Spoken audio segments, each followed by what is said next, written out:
Okay. Well, so do I, but I can't promise anything, though.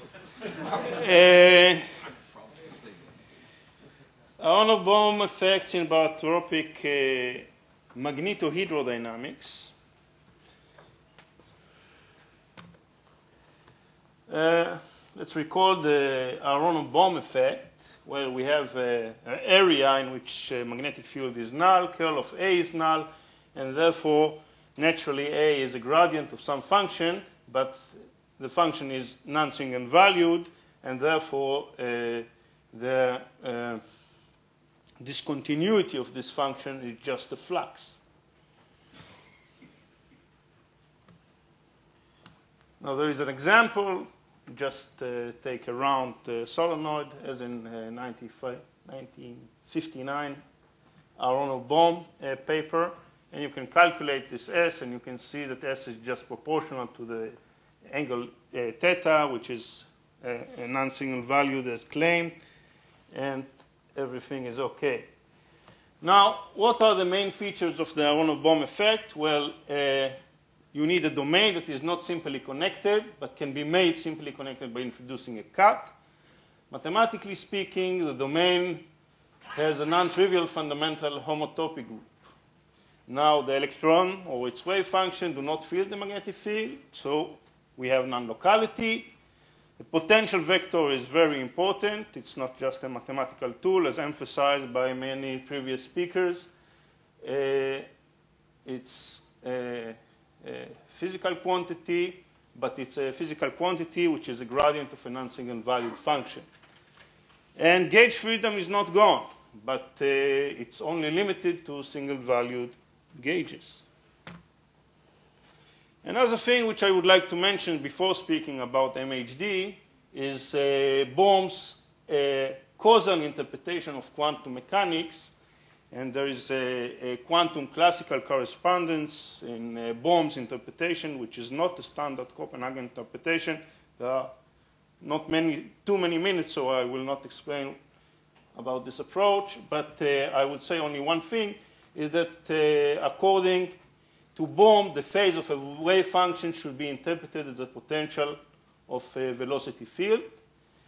And I would like also to mention that one can take this correspondence the other way around and say that if a velocity field has a potential part, it can be interpreted as a phase of a wave function. Now, I didn't say anything about MHD, but here are the equations of MHD. MHD is just Euler equations.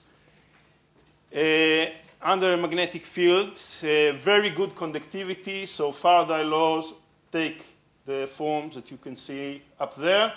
Conservation law, you have 7 functions to solve for, nonlinear, very messy. I would like to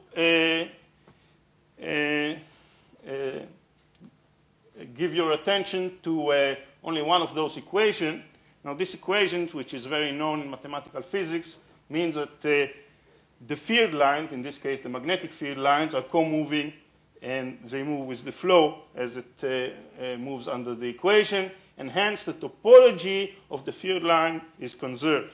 Okay, so if it has a complex topology to start with, you stay with the same topology. If it has a simple topology, again, it will stay with the same topology. Now, another thing I would like to draw your attention to is Sakharai's ideas. The idea of Sakurai is, let's look at the magnetic field lines and intersection of two surfaces, chi and eta. Myself and Lyndon Bell, in a paper from 2008, added another function which we call the magnetic metage. It's just a parameter going along this line. So you have a coordinate system which is connected to the magnetic field lines. Few minutes. Now, I'm really sorry. Okay. The magnetic field lines, well, let's It's not like a full presentation rather than the poster. it's, it will finish in just a few minutes, so it will be okay. We have a bus in 16 minutes. And so 2 minutes and we're done. Okay? I suggest that you go to conclusion. Okay, I have to say a few things, sorry. Now, No, look, we have to stop this because we have. I'm sorry. It's a poster session, so it's 3 minutes presentation. okay, let's.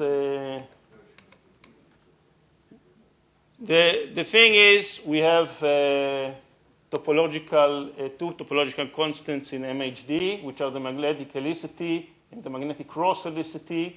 And if you solve for the vector potential, you will find out that there is a new function zeta, and this function essentially gives you the information about the topology.